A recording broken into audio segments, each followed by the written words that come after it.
Okay, recording is started. June 19th, study hall. We're going to be doing some quant problems, data sufficiency that involve testing cases. We have just finished going through the rules. And here, again, the two administrative notes, multiple choice questions. Please use the answer choices that are here.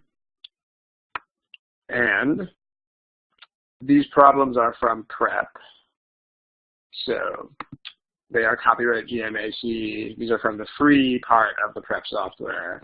So that is what permits us to use them, but as long as we carry this copyright, that is along with that. And notice these are going to be data sufficiency problems. So we do expect that you know what the answer choices to data sufficiency are.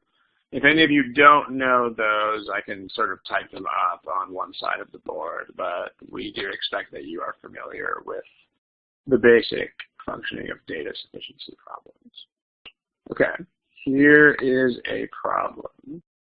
And again, don't forget where you will find multiple choice question responses. That would be here. Give this a shot.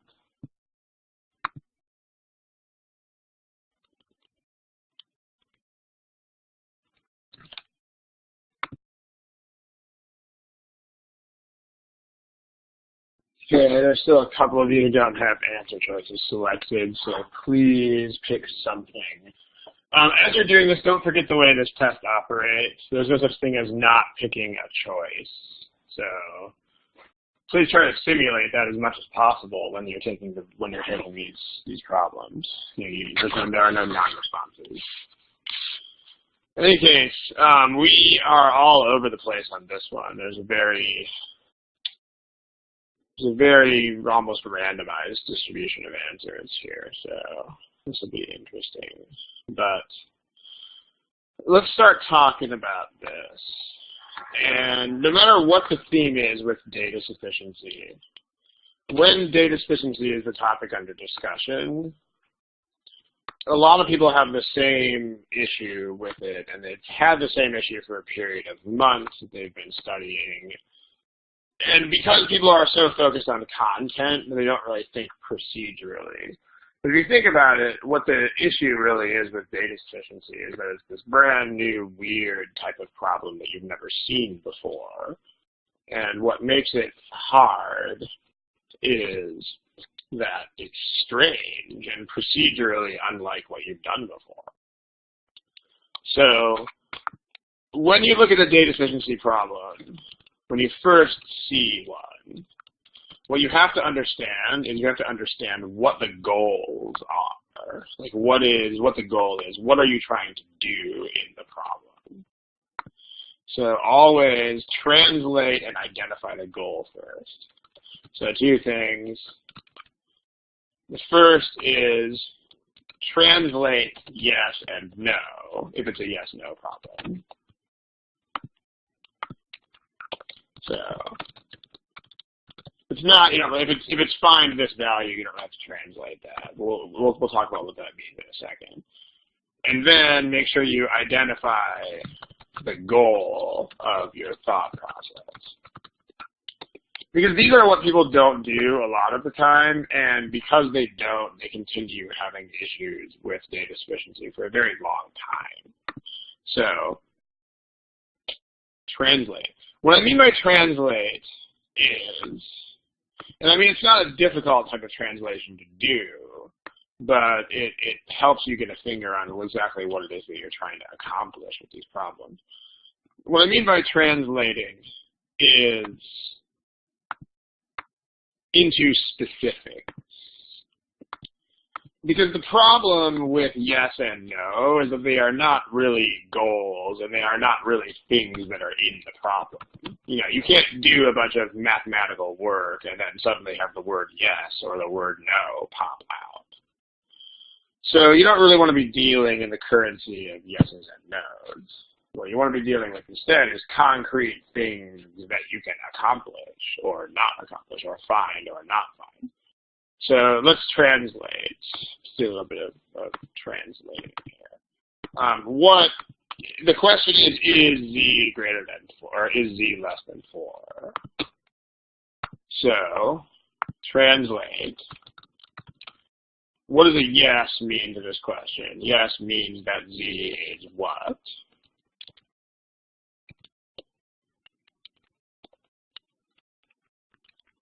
Z means that z is less than 4, sure. And what does no mean?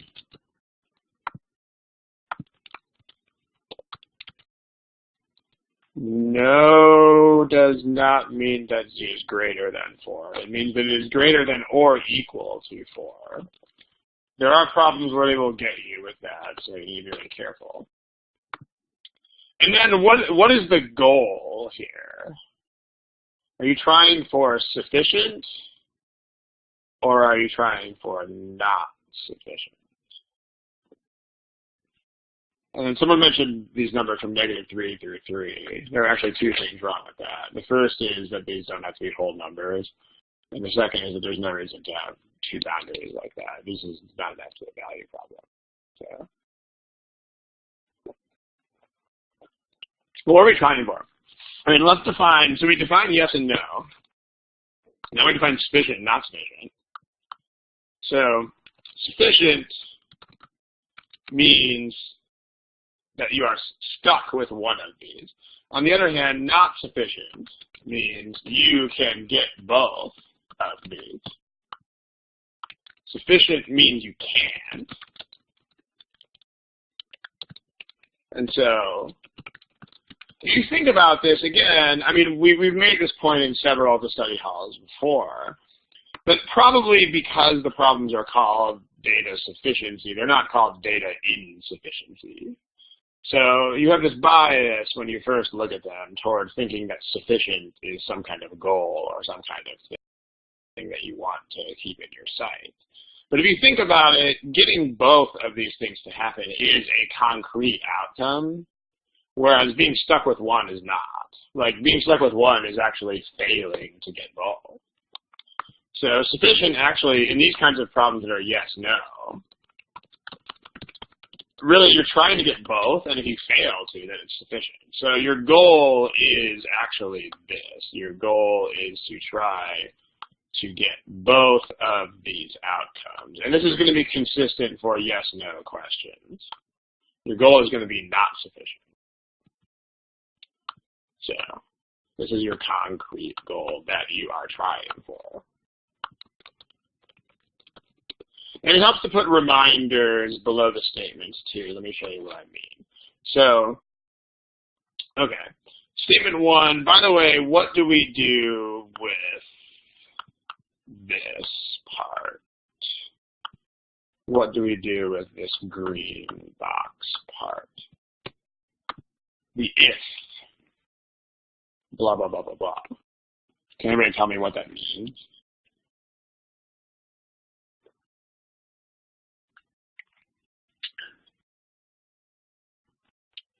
It's more specific than one of them is negative, because this is actually a -3. If it said that ZT less than 0, then that would be mostly a statement of signs, but this is actually an inequality that should be considered as an inequality. But before you start doing math with it at all, what does it mean to stick it behind an if? Like, how does it apply to the statements? When is it true?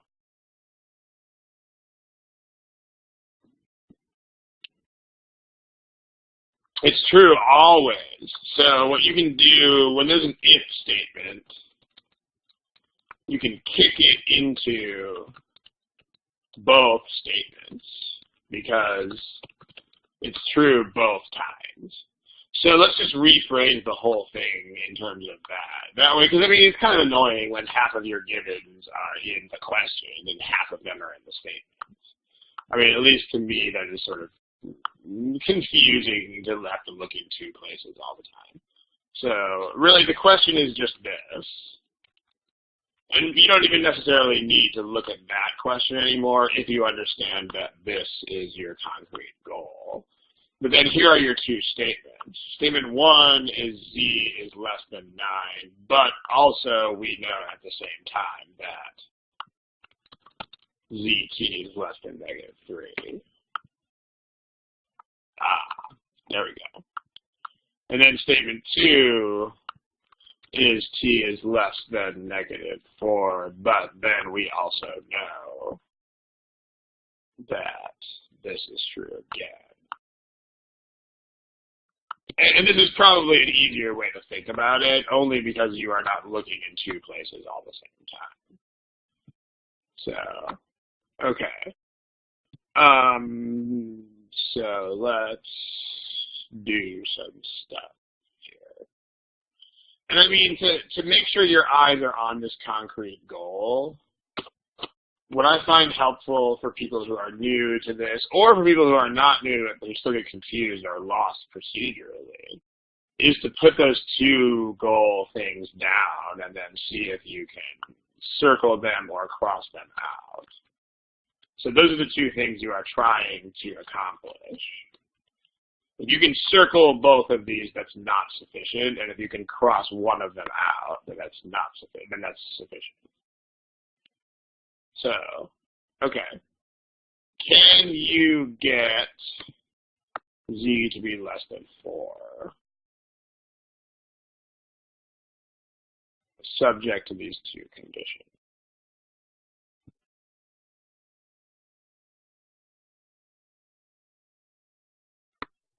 You cannot get z to be less than 4?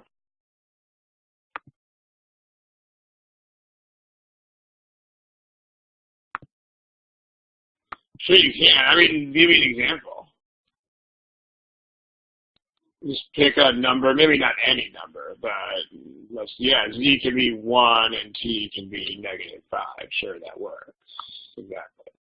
So if you have z equals 1, let's just make a table, z, t, z, t. So if z is 1 and t is -5, then zt is -5. That works.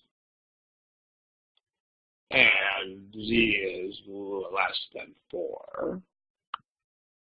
So we got that. That case doesn't actually work because zt has to be less than -3. It can't be -3. It has to actually be less. So once this happens, what is our only goal in life?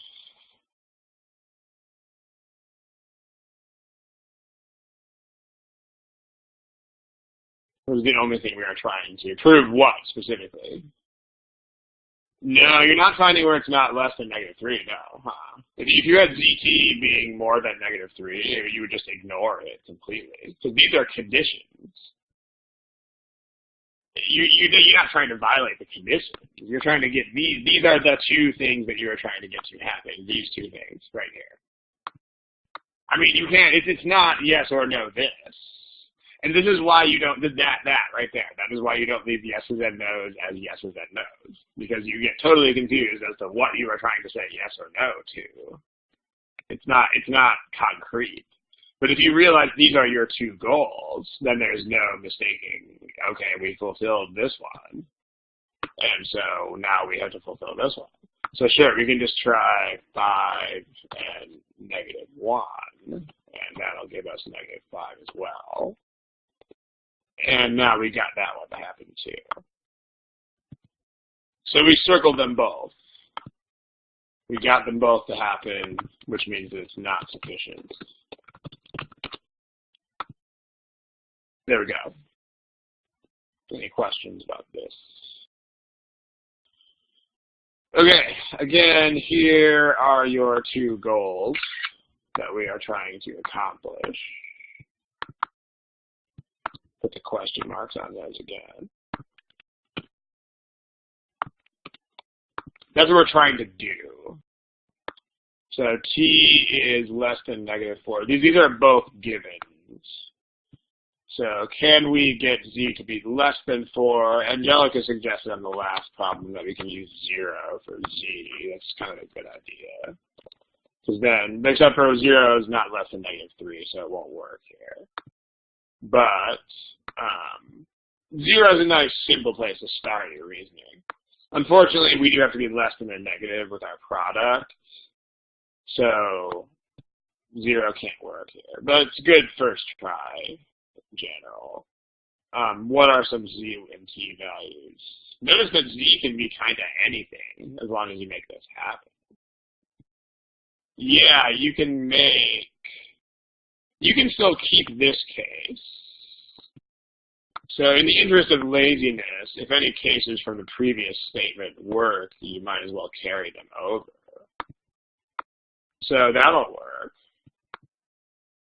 Still true that, I mean, both, well, that still satisfies this. So we can still get Z to be less than 4. Now let's try to make Z bigger.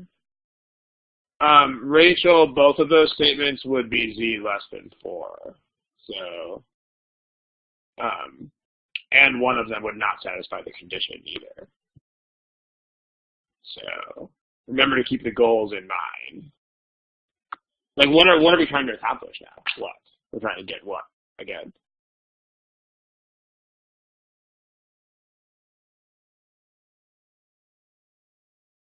Yeah, we're trying to get Z to be 4 or more.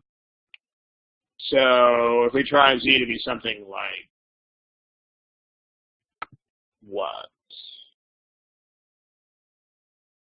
Sure, like 5 and then -2, because then ZT is -10. That satisfies the condition. And then you've got Z greater than or equal to 4. You can't do -2, that's true. But you can do something like -5, that works. And then you have -25. And so now we have this satisfied. Got them both, not sufficient. And then we try to combine them. So notice if you combine them together, now we know both items and we still know the green thing.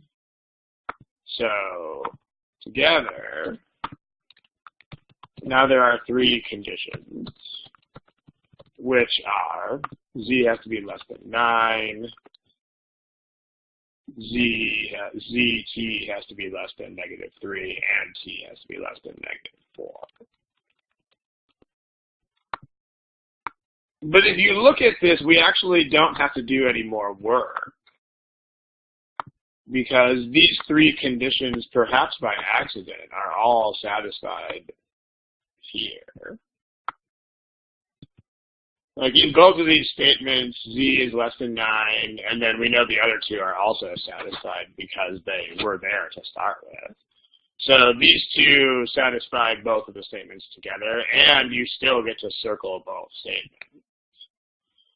So you can use the exact same cases. So still not sufficient. So this is going to be E, like elephant. Any questions about this problem?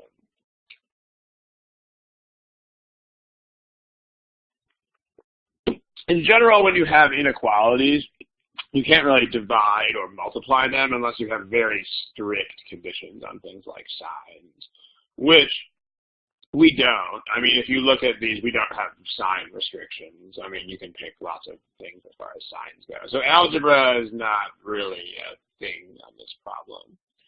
But this testing cases approach is pretty well suited to yes-no questions, probably much better suited than algebra in most yes-no questions anyway.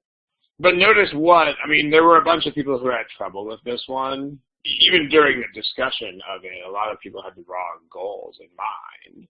And that tends to be what the issue is with data sufficiency in general, but especially with yes-no data sufficiency. So that tends to be the issue. I mean, even once we had laid this all out and had this explicitly on the page, there were still people trying to make ZT not less than -3. It's not the goal. The goal is this and this. And you can write that however much or however prominently you have to write that on your page to get yourself not to forget that that is the goal. If you're given Where are you getting 3/4? 3/4.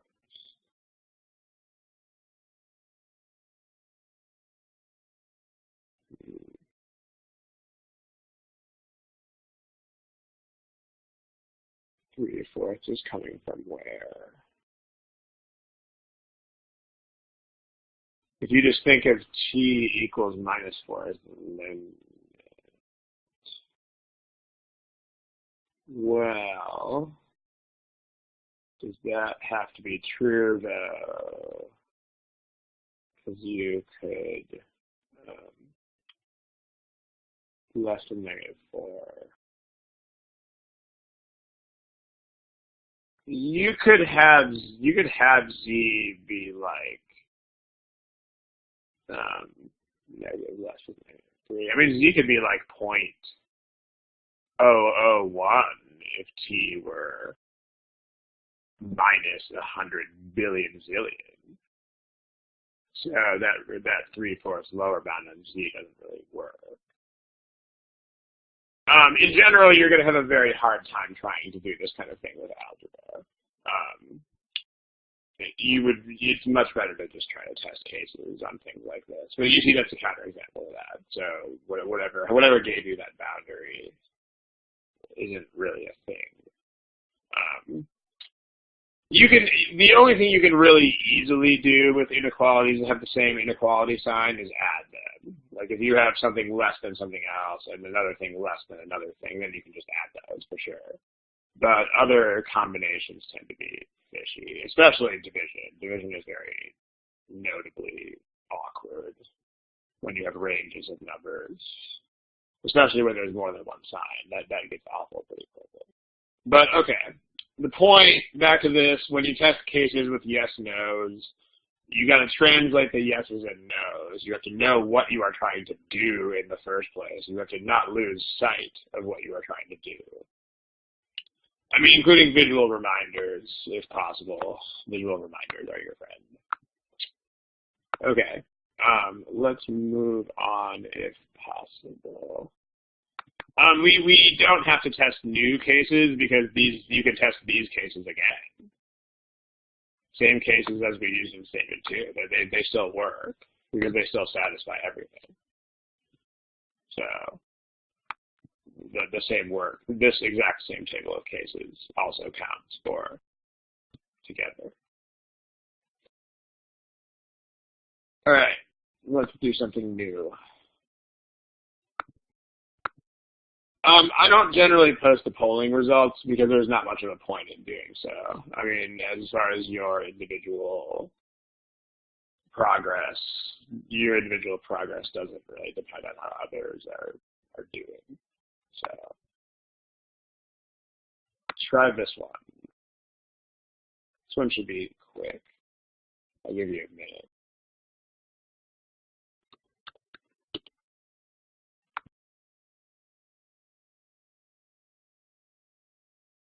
You can take a little bit longer if you need to. There's still some people without answers, but shouldn't take too much longer.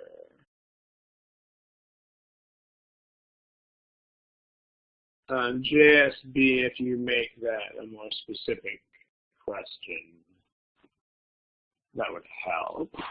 I mean, nothing's been rephrased yet in this problem, so I'm not sure what you're asking. Exactly.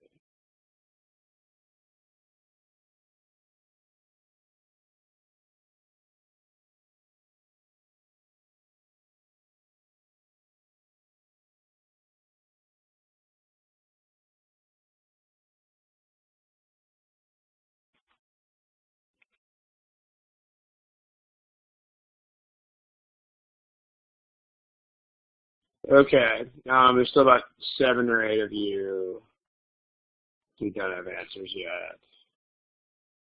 So, well, what we're doing there is just saying what yes and no mean so that we have goals. Because again, I mean, in a sense, you're always doing the same thing in yes and no questions, but not really. I mean, you are always trying for yeses and nos, but the problem is that yeses and nos are not meaningful as yeses and nos. what we're doing is we're translating. So here's the old question screen. I wouldn't call it a rephrase. It's not a rephrase. We're not really changing anything. We're just, it's that. What we're doing is that. We're just saying what yes means and what no means in the problem at hand. Because the problem is that people have no idea what they're trying to do. So what you have in the chat box there is almost right, except for it should be greater than or equal to 1. Because x plus y equals 1 would also be a no. So this one, the polling results, I think I'll put this time because it's an interesting pattern. Here's what you guys have as a class. Mostly C's, some E's, and then these might just be mistakes, but we'll see. So this one is probably someone thinking that D is actually C. Remember, D is that the individual ones alone solve it. And then maybe this person is thinking that B means you already have the first one. Remember, when you look at the second statement, you don't have the first one yet. But let's take a look. So always do the same thing, which is start it out with translate yes and no. And then once you have translated yes and no, state explicitly what your goal is. And I mean, also, here's the other thing. Like, people look at these problems, and they think things like, okay, well, this problem makes me sort of antsy or nervous or whatever. And I mean, a big part of doing away with that kind of anxiety comes from just having a solid plan of something to do. Because, like, that feeling, more than anything else, comes from just looking at something and not knowing how to start it. But if you do this, this is a way to start everything all the time. I mean, translate stuff, state the goal. So, yeah, it does have to be greater than or equal to. We touched on that. It's true. So the yes in this problem means that x plus y is less than 1. And the no to this problem would mean that that is not true, which means that it's either equal to 1 or it is more than 1. And then your goal is to try to make, again, if you can make both of those happen, that's not sufficient.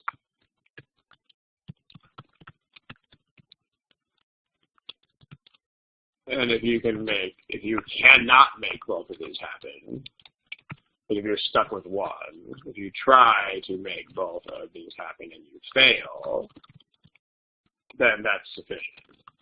So again, only this, really the not sufficient is always the goal here. You want to try to get both. X plus y is greater than 1, and x plus y is not greater than 1.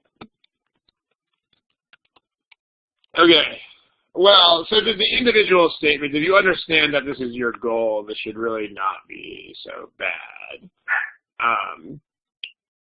X plus y greater than 1, question mark. X plus y less than 1, less than or equal to. Again, visual reminder. Our goal is to try to get both of these.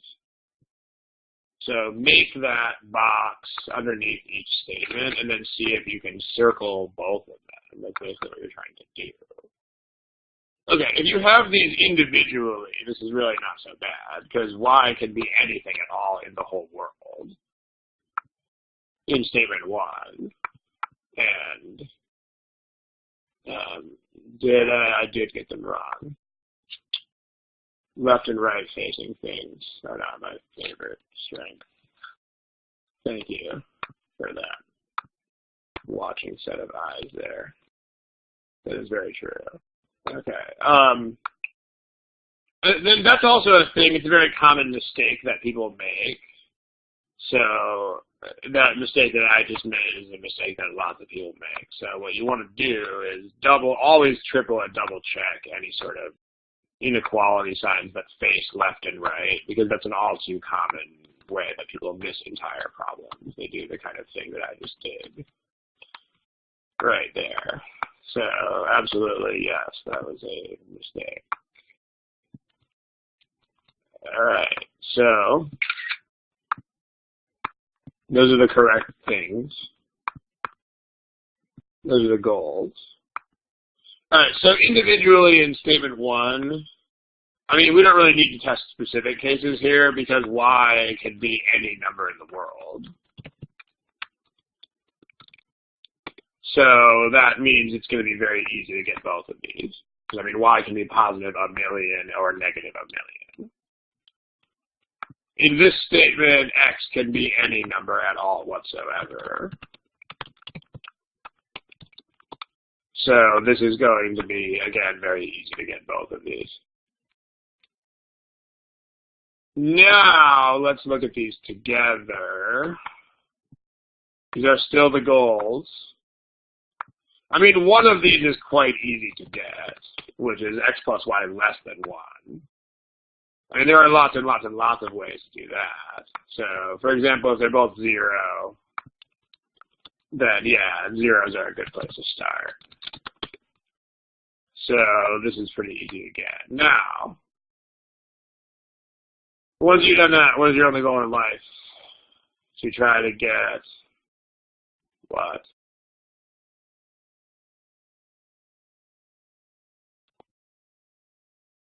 To try to get, yeah, where are those numbers coming from? You're trying to get that. So you only need to think about one thing. I mean, this is your only goal now. And to get this, since you're just adding 2 numbers, there is absolutely no point whatsoever in thinking about anything other than the biggest numbers you can get your hands on. So just think about the biggest numbers you can get your hands on. So sure, you can add these, although that's not always possible all the time. So you want to be careful with that.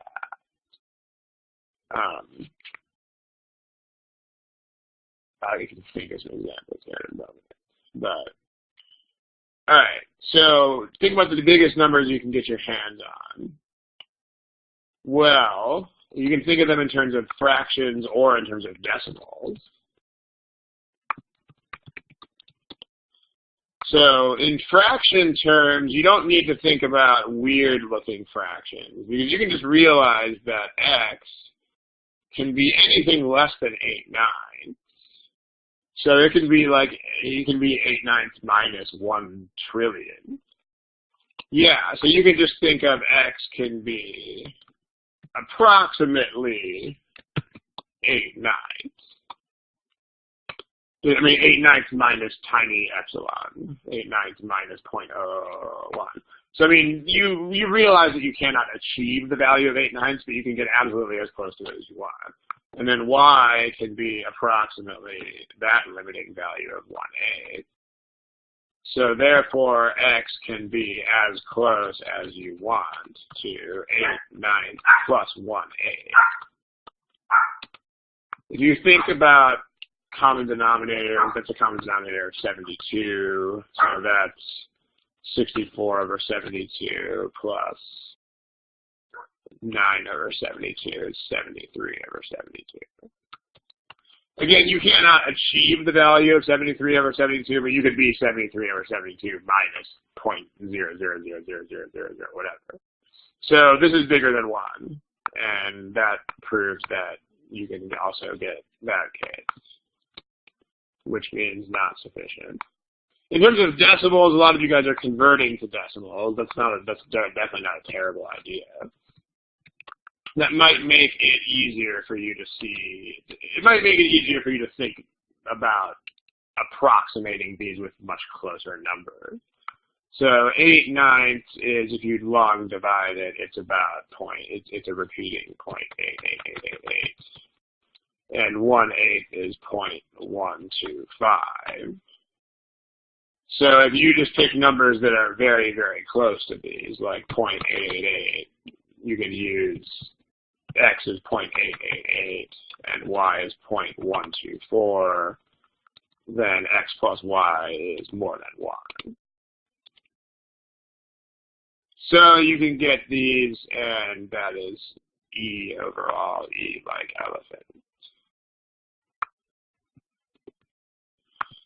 Question in the text box, if y was less than 1/9, then it would actually be very easy to see how the problem turns out, because 8/9 and 1/9 is 1. So if you had less than 8/9 and less than 1/9, then you would very clearly have to have less than 1. So that is the answer to Pete's question. The answer is you can get both of these, so it's not sufficient. It's E overall. The answer is you can get a yes or a no to the original question. You can make x plus y less than or not less than 1. Let's see. Yeah, Angelica, there are always fractions that are between any number and any other number at all. So basically your question is like, are there fractions between 1 and 73 over 72? Sure there are. And then once you have one of those, there will be fractions between those two. You can just, yeah, as we noted, the answer is E. You can just average two numbers, and you'll get another fraction if they are fractions to begin with, right? Because like if you add two fractions and divide by 2, you'll get another fraction that is between them. No, the answer is not C, because if you have the two statements together, you can still get both cases. Does that make sense? We got both of these to happen still with the two statements. So no, not C. It should be E. You still have, if anything is still unclear about that, feel free to ask. A couple people are typing. See what you're typing. Okay. Not typing. Yes, typing. Okay. Let's move on to another question.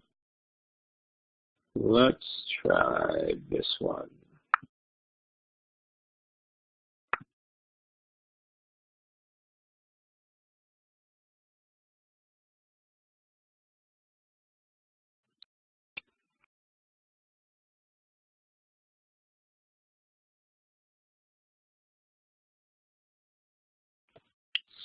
All right. There's still a lot of you without answers to this one.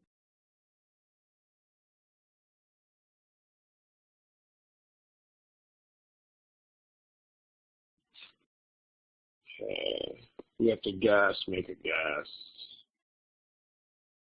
We have almost equal numbers of people picking A, C, and E here, so it's if you are guessing, there are definitely a lot of others guessing along with you.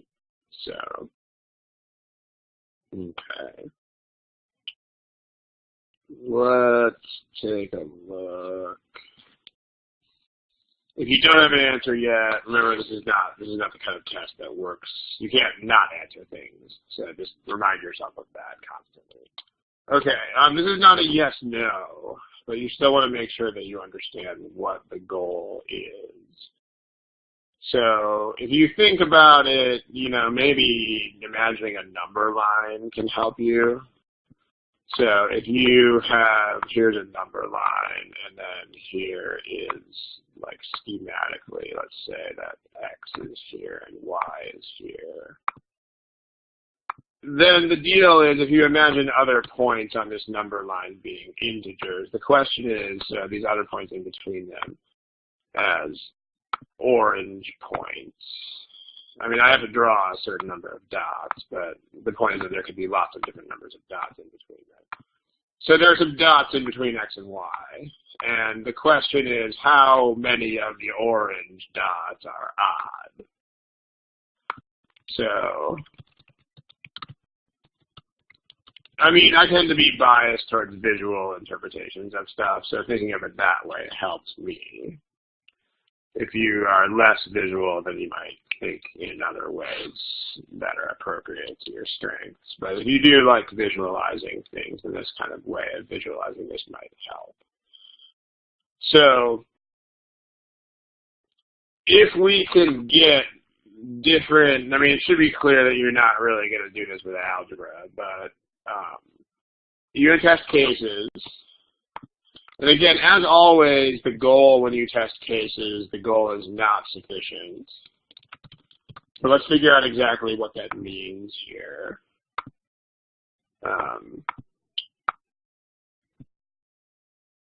So let's figure out what that means. What does that mean?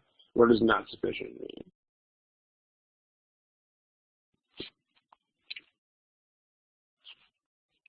You can get different numbers as the answer to that question. So, yeah. Actually, authorship notice, this problem is not actually a GMAT prep problem. This problem is my my alternate version of a GMAT prep problem. So there is a GMAT prep problem that is a lot like it, but I sort of tweaked it a little bit to create this one.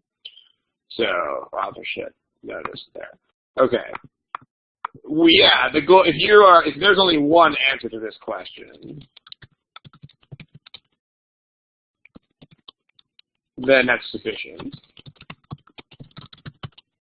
And then if you can get two numbers, I mean, really two or more, but as soon as you find two, you are done, then that's not sufficient. That's a typo. And again, when you think about goals,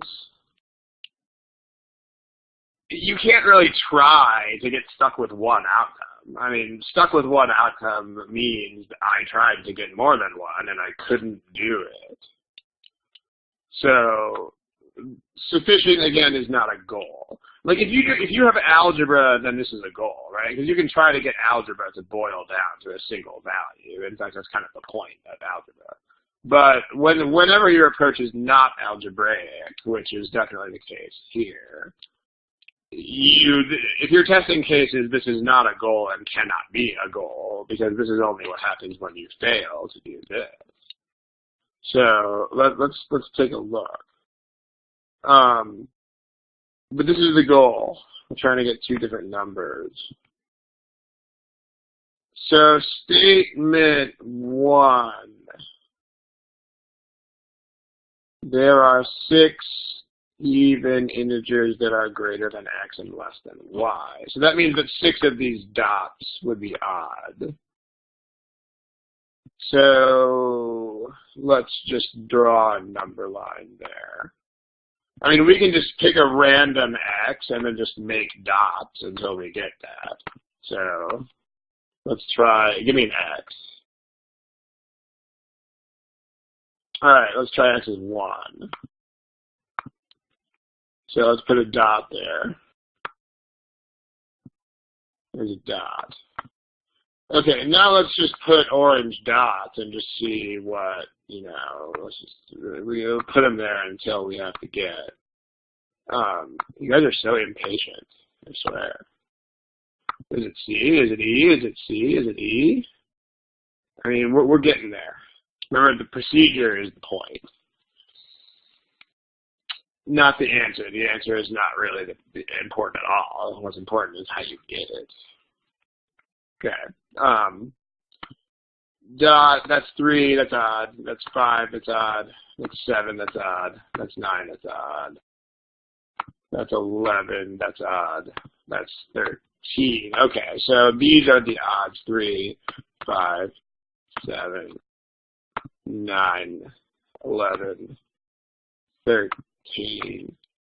And then just to make it clear that 1 is the x. It's actually not one of the between dots. So let's just color code that accordingly.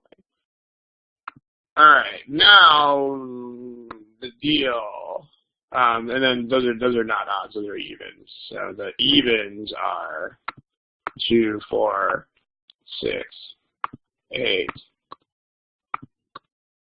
10, 12. Now, so this satisfies the constraints. That's a really thick arrow. Let's try it again. This, so far, we have satisfied the constraint because these are our 6 even integers. So, but do you guys see what the deal here is? Like if I put y here at 13, this can be y. So if y is this value, then the answer is there are only 3, 5, 7, 9, and 11. So there are 5 odds in the middle. But then I can also put y. So let's color code that as a possible y. But then I can also move y over without including another even. Because the constraint only constrains the number of evens that I can include. So if y happens to be the next value over, then there are 6 odds in the middle. So this is not sufficient because we got 2 things to happen. All right. Yeah, we'll get there. So you can also move the left-hand boundary, and so we're going to do that once it becomes necessary to do that. Statement 2, it's without, you can do statement 2 pretty quickly without even counting. Like if x is say 1 and y is 2, then there are 0 odds between them. If x is 1 and y is like 1,000, then there are lots of them. So lots of them is not the same as 0. So that's not sufficient. P-dub, what condition are you referring to? I mean, if you're referring to the fact that x and y have to be integers, that's why we're only making x and y integers. So, yeah. Number of odd integers. The number of odd integers doesn't have to be greater than x. It's just the integers themselves have to be greater than x. So, that's... If it were that, it would be that would be phrased as the number of odd integers is greater than x.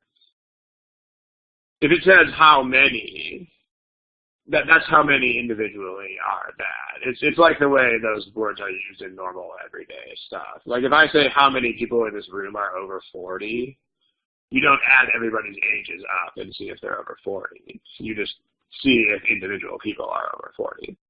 And this is the same thing. So this is exactly the same as how many people in this room are more than 40 years old. It's not, you don't add them up.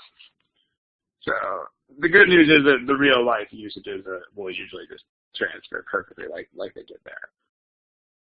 Okay, let's see. So together, well, we can piggyback on this. How can we do that? Well, y minus x is odd. So, how are we going to get that to work? Well, if we look at the example up here, the only ways you're going to get, these are your orange dots. You could, if you want there to be like 2, 4, 6, 8, 10, and 12 in the middle to satisfy statement 1, then you're going to be able to do that with 1 and 14. And you're also going to be able to do that with 0 and 13. More generally, we can just write O's and E's.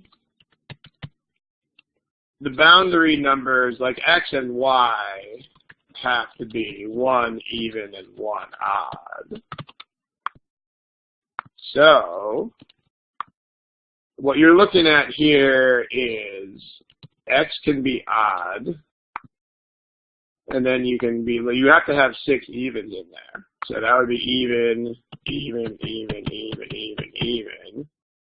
But then you got to have another odd there so that you can make Y odd, or so you make Y even rather.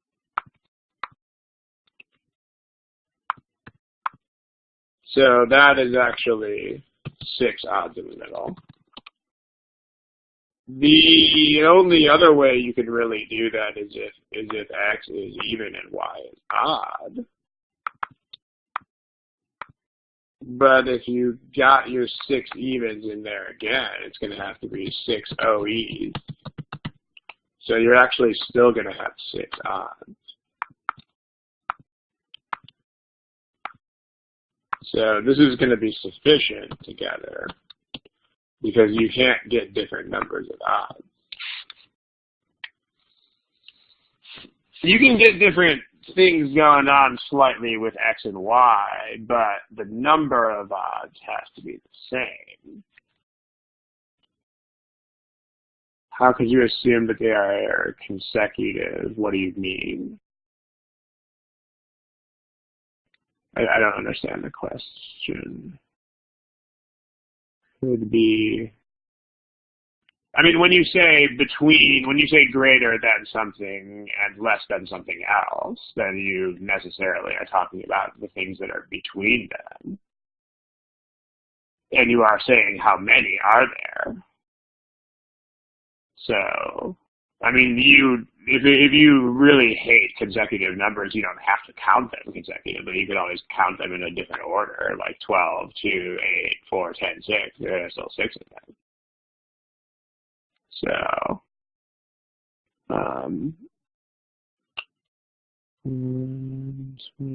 as long as there are 6 even years. But then that's not the answer to how many are. I mean, if you just pick the ones from 12 through 19, then you are ignoring some of the ones that are. So, I mean, how many means how many. It means how many are there total in this range. Now, does anybody know, the original, honestly, I don't remember, unless I was looking at it. I have that kind of memory. Does anybody know what's going to happen if, here's what currently exists of this problem. Does anybody know what's going to happen if I take this one word right there and make it say even?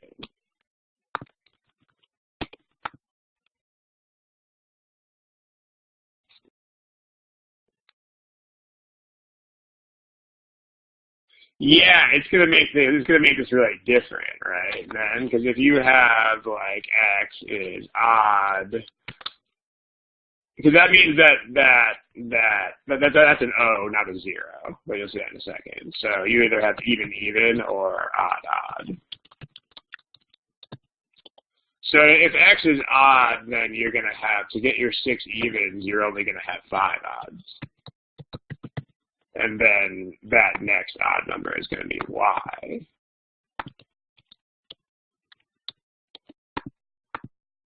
But then this, if X is an even number, then you're actually going to need 7 odds. Because you're going to need 1 as a buffer there. And you're going to need another one as a buffer from Y too. So interestingly, you can't get 6 odds, but you can get 5 or 7. So this would be not sufficient because you can get either 5 or 7, but weirdly not 6. So this time it's E. So this goes to show, I mean, you can't really ever predict how these things are going to turn out. I mean, it doesn't, intuitively, you wouldn't expect that even and odd difference would turn out so differently, but you do. And Al, I don't really understand what you're asking, but this has nothing to do with things being consecutive, and it just has to do with how many things are in a range. Like if I said how many integers are between 3 and 9, you would say, well, 4, 5, 6, 7, 8, so there's 5 of them. I mean, it's just how many of them are there. It's got nothing to do with them being consecutive. They are there or they are not there. How many are there? Okay, Pete, if you can do that, that's kind of a useful way of extending problems, but make sure you do it only if you have a reasonably good grasp and are pretty confident in your understanding of what happens. Because remember, when you tweak the problem, there won't be an answer key. So unless you feel like you understand it well enough to derive value from it without any sort of answer key or guidance, then if you do understand it that well, it's a good next step to take. It's a very good next step. But if there's any hesitancy about that, then you might want to wait on it. Let's see. Anavarela, hello. If you have a question, feel free to type it. Okay. Let's take, if y was 16 and x was 2, in that case you would have, in the original question, there's the original question. What is your question? That wouldn't satisfy statement 2. So, yeah, the original question is answer C, and then the version where you replace this with the even has answer E. Okay. Let's try. There's still like 4 people typing, so I guess I'll wait a little bit.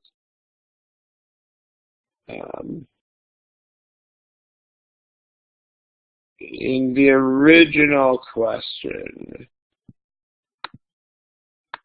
let's see.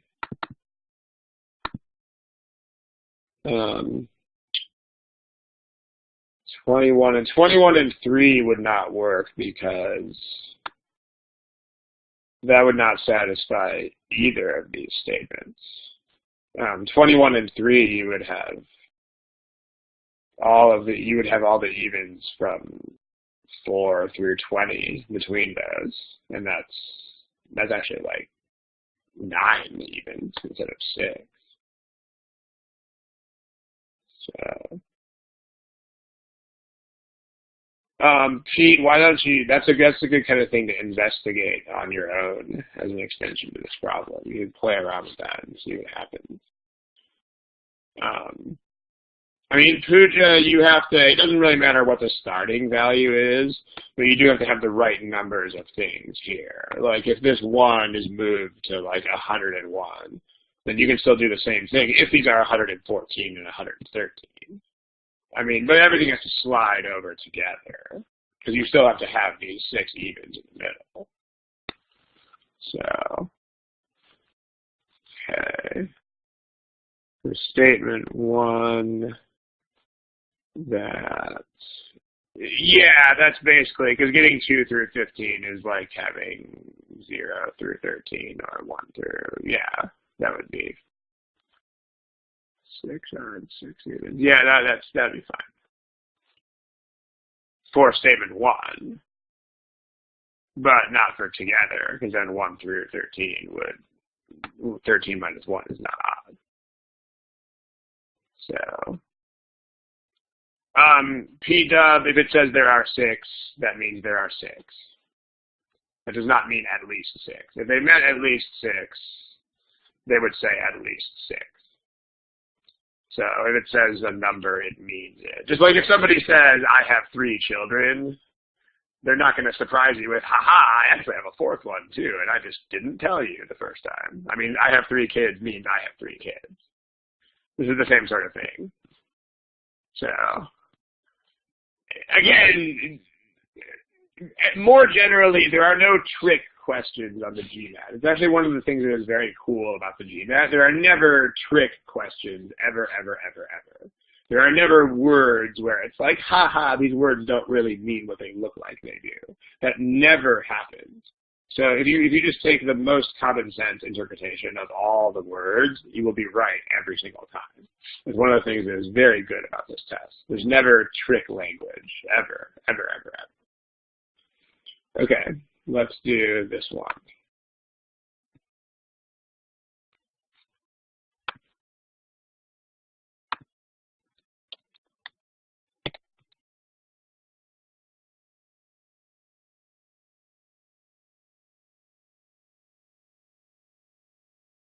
All right, there's still a lot of non-answers this time, so next 10, 20 seconds, you should pick something, please.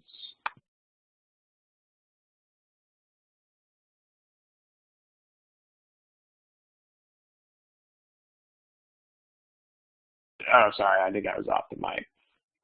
Okay, so when you have a visually loaded problem like this, even if you are very good at visualization, it still would benefit you to draw it, just because you don't just have to visualize. You have to visualize it, and then you have to do all sorts of things once you have visualized it. You have to think about goals, yeses and nos, translating those things, and then trying for them.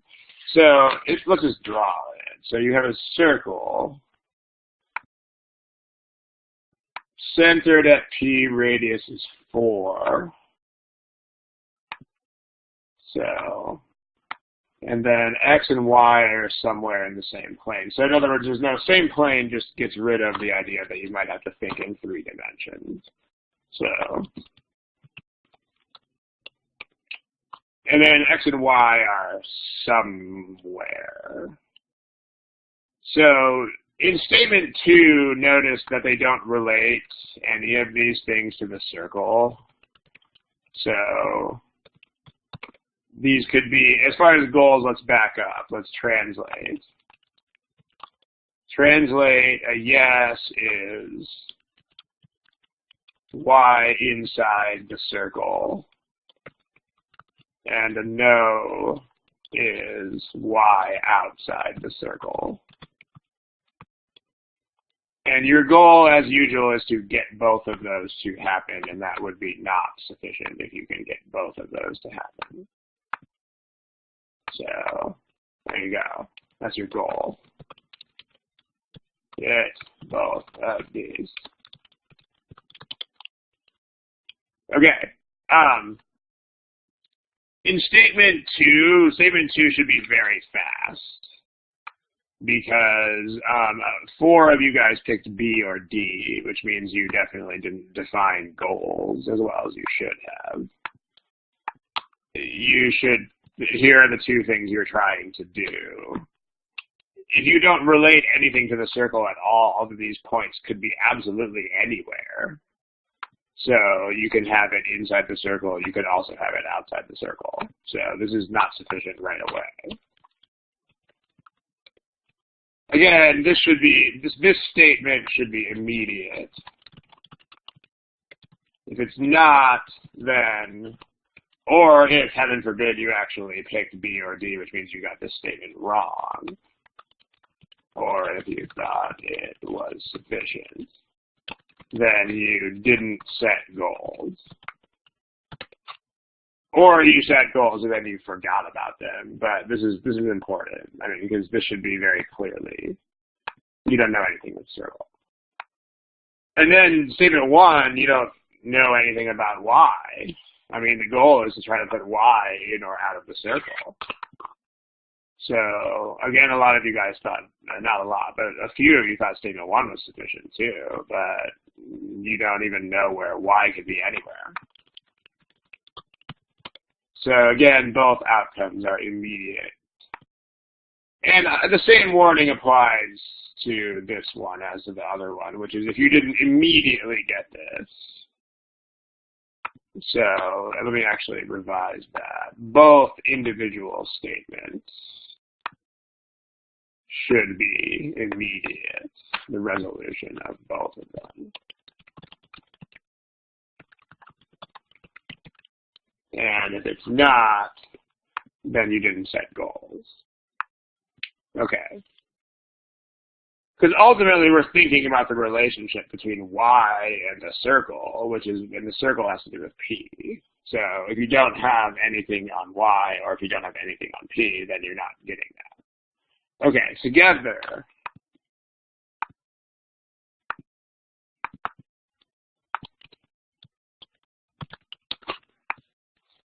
the distance between point P and point X is 4.5. Now the thing that's neat about circles is that you can rotate them and nothing changes. So you can actually put X in one place and that actually covers all possibilities of X. So X is a little bit outside the circle. It's half a unit outside the circle. So this is the only placement of X that we really have to think about. If that's unclear, then let me know in the chat box. But you see, if X was on top, you could just say your paper was turned sideways. So basically, by considering X here, we're actually considering every possible event, every possible placement of X, because circles can be rotated. Okay, so now the goal is, can you get y inside the circle and can you get y outside the circle? So, well, it's getting outside the circle is not much of a challenge. Actually, I did switch these at the very beginning here. These are actually supposed to be no and yes, respectively. Nobody called me out on that, interestingly. It doesn't actually matter because your goal is either get both or not get both. So even if you switch the yeses and the nos, you'll never get a problem wrong for that reason. But yeah, okay. Yeah, it's get both or that's right. That's what it is. So fortunately, that would be another annoying thing if it weren't. If it were like less than or greater than. So getting y outside the circle, this is pretty easy to do. I mean, you can just put y way over there. This is not to scale, but if y is all the way clear on the right, then that's going to be outside the circle for sure. So, okay. Now you want to try to get inside the circle. That's the only case left to try for. Well, see, the problem here is that X is only half a unit away from the circle. This diameter is 8 units, and you got these leftover bits on both sides. So that's going to be 0.5, and then 8, and then another 0.5. So y can be there, still outside the circle. And that's the greatest distance of the circle that you might have to cross, you know. Because if you think about it, all the other y's that are 9 units away from here are going to form another big circle themselves. You know, it could be here, here, here, here, there. I mean, those possible y's are going to form a bigger circle with radius 9 around X as a center point. So that's how you know it's not going to ever hit this one, because a smaller circle is more curved than a bigger one is. So it's not going to come smack it over here. Right? So this is not ever going to happen, and you're going to get answer choice C. This case is not gettable. So C overall. So if you had a distance less than 8.5, as long as the distance was more than 0.5, the answer would be E. If it was less than 0.5, you'd be back to C again, because then you wouldn't even be able to get over into the circle. So yeah. Okay. This one seems to be less controversial. That's good. We got time to try another one then. Let's try. Same plane means that you're dealing in 2 dimensions so that you don't have to worry about 3-dimensional possibilities. So a plane, it actually wouldn't in this case, because being in the interior of a circle you'd still have to be in the 2 dimensions anyway. I think they just do that for bookkeeping purposes more than anything else. They try really hard to be very exact with their language, and sometimes it just gets annoying. Like, there's actually no reason to even say they're in the same plane, because being in the interior of a circle requires that anyway. But they just do it anyway, just to be super, super exact. So yeah, that's kind of how this is. Okay, one more, and then we will call it a day. And we're going to be our discussion of this one is probably going to be somewhat rushed. But let's see. On the circle is not in. On the circle would be not in the circle. It would not be in the exterior or the interior. It would be on it. It would be on it. All right, try this.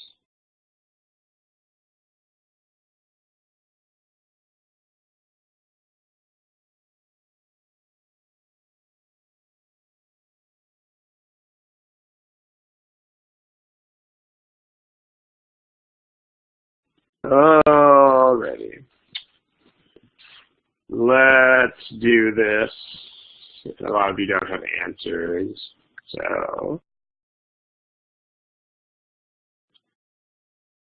let's try to get answers. And there are a lot of words in this problem, so it makes it annoying.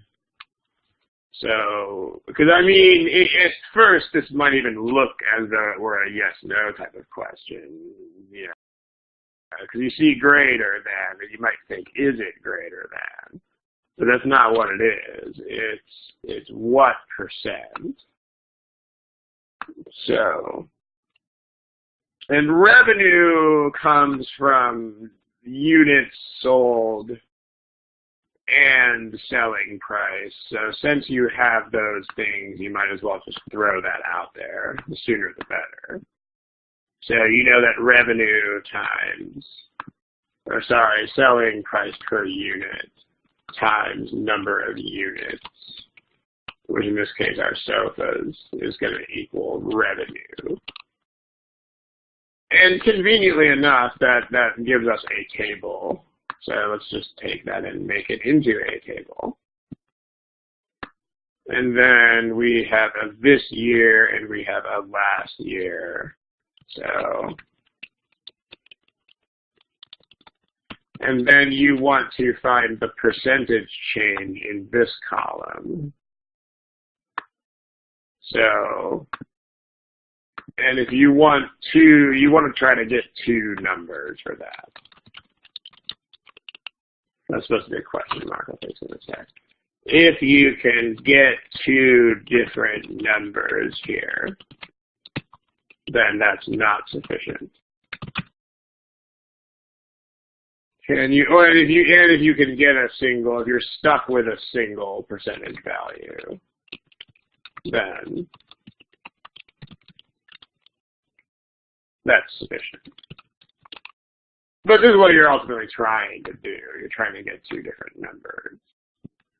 So percent change.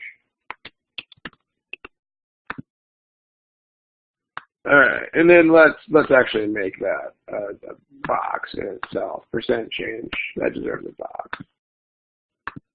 Okay. So statements individually, it should be pretty clear that they are not going to be sufficient because they don't address one or the other key component. Like in statement 1, there's no information about price. And if you were not sure that whether selling prices could change, then, but statement 2 takes care of that uncertainty. By looking at statement 2, you can tell that prices are allowed to change.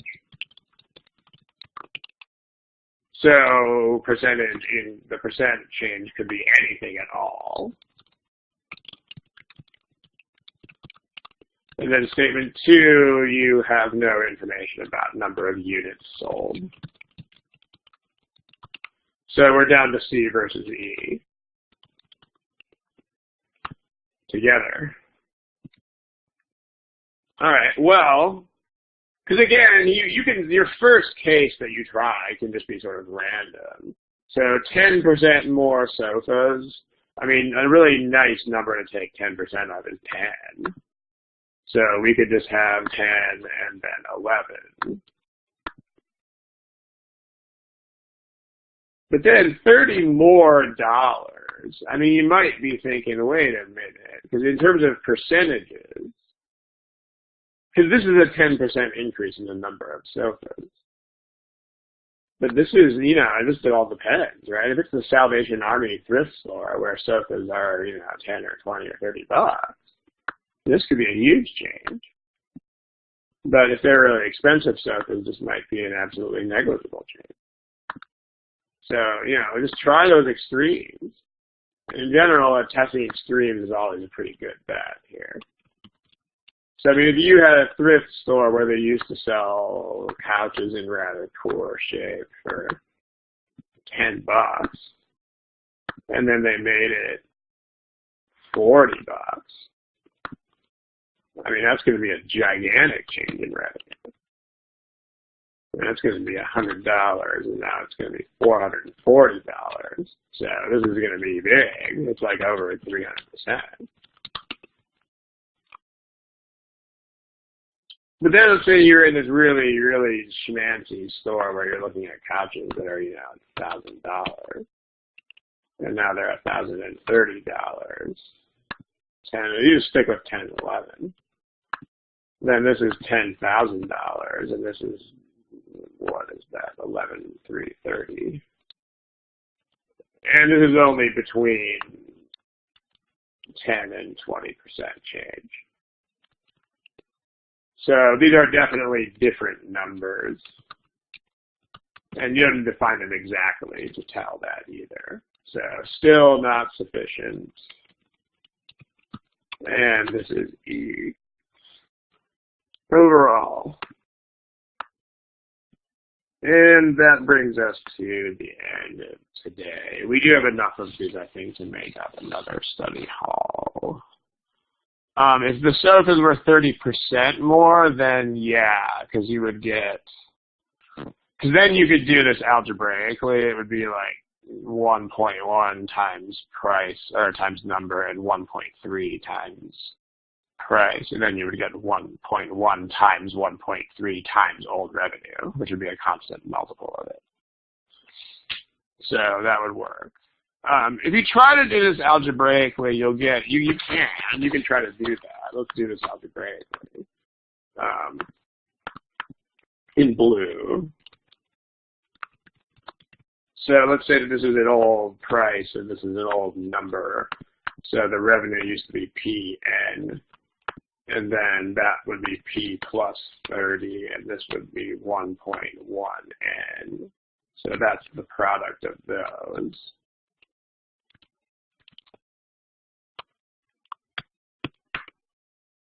Plus 33N. So what you'd be looking for is the percent is old. The percentage increase is new minus old over old. So that is going to be, if you subtract the PNs, then you have, okay, it's 1.1 PN plus 33N minus PN over Pn. Those cancel out except for 0.1 Pn. So then you have, and then if you do the division, you get a constant plus a not constant. So that's gonna, you still have that 33 over P there. So that's gonna not be a constant. This is going to vary with P. Notice not with N, interestingly enough, but with P it will vary. So if you, and you might still want to, I mean, to me this sort of seems like voodoo symbols, and it doesn't really, this is not a very satisfying outcome for me, whereas I would much rather look at two values and see that they are concretely different. But still, having the ability to do both of these is always better than being able to do just one. So that is a thing. All right, we do have, some of these are left in the boards, so we will actually, we'll probably be able to do another study hall of these. If not next time, then soon. And then it doesn't vary with N because N is a percent change, and so that's going to make a constant contribution to the overall percent change. I mean, notice that will still scale with the price. Like if you had a 10% price increase and a 30% unit increase, as the other student said, then you have a like 43% overall increase or something. But sure. And I mean, that's the kind of thing when I think it was Pete asked earlier in the class about tweaking these things. That's why you'd want to do it. It's why just try changing stuff up like that and seeing how it works out. And it's, you know, illustrative. As long as you've got enough of a handle on the problem to be able to explore it without an answer key. But once you're at that level, then absolutely poking around possibilities like that is just going to build more knowledge. So, all right, and that's it. Good night and good luck. I'm going to stop the recording.